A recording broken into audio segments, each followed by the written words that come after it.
नमस्कार दोस्तों, मैं हूं नवीन पाटीदार और आप देख रहे हैं वॉइस ऑफ एमपी। इस वक्त की सबसे बड़ी खबर की अगर बात करें, शिक्षा विभाग से जुड़ी हुई है, बच्चों के भविष्य से जुड़ी हुई है। अगर बात किया है तो नीमच जिले के 7 गांव के बच्चों का भविष्य अंधकार में है। क्या कारण है, किस तरह का मामला है, जिस तरह के बोर्ड के पेपर हुए थे हिंदी के, उसमें किस तरह की गड़बड़ियां सामने आई है, इस पूरे मामले में बात करने के हमारे साथ मौजूद शिक्षक तरुण, उनसे बात करें किस तरह की गड़बड़ियां है और किस तरीके से जो उनकी बात प्रशासन से हुई, किस तरह का जवाब उनको मिला और किस तरीके से बड़ा सवाल खड़ा होता है कि आज स्थानीय प्रशासन और शिक्षा विभाग की लापरवाही के चलते आखिर उन बच्चों का क्या कसूर है जो पेपर देने गए थे। और 7 गाँव का ये मामला है जहाँ पर कई बच्चे जो है उनका भविष्य अंधकार में हो चुका है। इस पूरे मामले में बात करते हैं। तरुण जी, किस तरह का मामला, किस तरीके से जो है बच्चों का भविष्य अंधकार में? सबसे पहले वॉइस ऑफ एमपी का मैं धन्यवाद देना चाहूँगा। मामला ये है नवीन जी कि क्या हुआ कि इस सत्र बहुत सालों के बाद 5वीं और 8वीं को राज्य शिक्षा केंद्र ने बोर्ड परीक्षा के रूप में उतारा।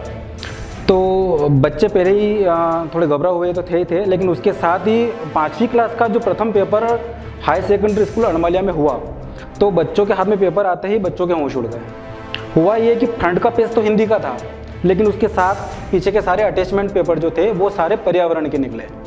तो ये लगभग उस सेंटर पे 80% विद्यार्थियों के साथ हुआ। जिनके पेपर सही आने थे उन्होंने तो सोल्व किए, लेकिन जैसे तैसे बच्चों के पास जिस तरीके से आंसर पर्यावरण के मिलते गए वैसे वैसे उन्होंने भी सोल्व कर दिए, कोई दिक्कत वाली बात नहीं है। अच्छा, ये जो समस्या थी ये संबंधित केंद्र अड़मालिया में नहीं हुई, ये आसपास चल्दू में हुई, पालसोड़ा में हुई, ऐसे बहुत सारे केंद्र थे वहाँ पे समस्या हुई।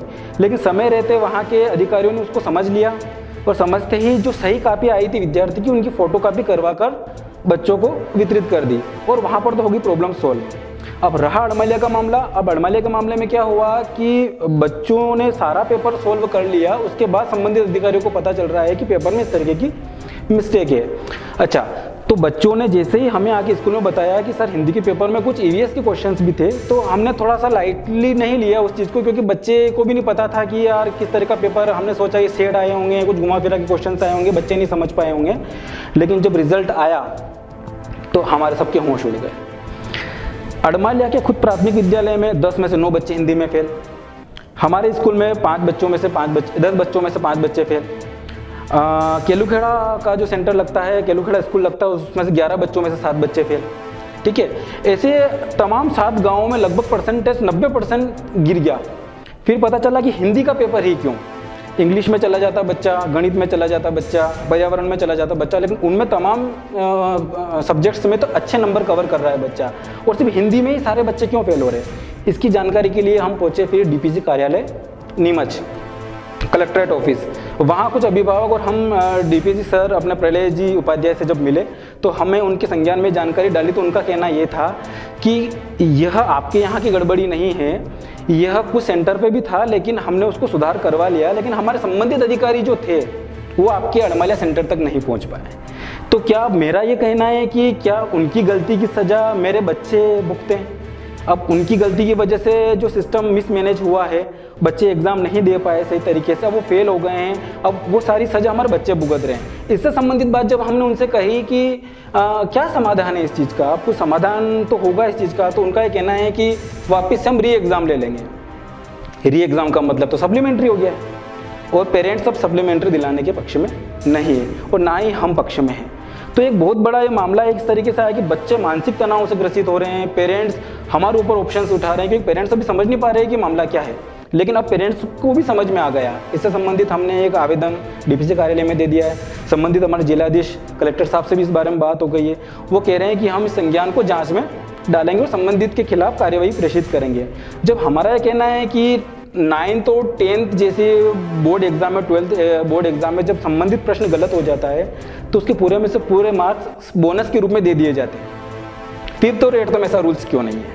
तो उनका ये कहना है कि एक छोटे से सेंटर पे हुआ है, इसलिए ऊपर का राज्य शिक्षा केंद्र इसको लाइकली नहीं लेगा, और आपकी बात हम पहुंचा भी देंगे तो भी वो सिरे से खारिज कर देंगे, क्योंकि प्रदेश लेवल का मामला नहीं है।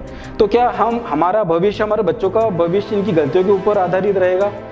हम जनता की तरफ और राज्य शिक्षा केंद्र तरफ और हमारे संबंधित शिक्षा विभाग पर हम यही बात पहुंचाना चाहते हैं कि बच्चों को उचित न्याय मिले, गलत जो पेपर हुए उनकी जांच करें पहले और उन पे बोनस अंक के साथ उनको पास किया जाए। साथ ही बड़ा सवाल ये भी खड़ा होता है कि अगर मान लो कि आपकी बात अगर मानी नहीं जाती, बच्चों को कोई सुनी नहीं जाती, पेरेंट्स ही कोई सुनी नहीं जाती, तो क्या आपके आगे का रुख रहेगा? अगर हमारी बात राज्य शिक्षा केंद्र या संबंधित अधिकारी ऊपर तक नहीं पहुंचाते और नहीं सुनते हैं तो हमारे बच्चे बोर्ड की एग्ज़ाम का जो सेकंड पार्ट है, जिसे सप्लीमेंट्री बोला जाता है, वो नहीं देंगे।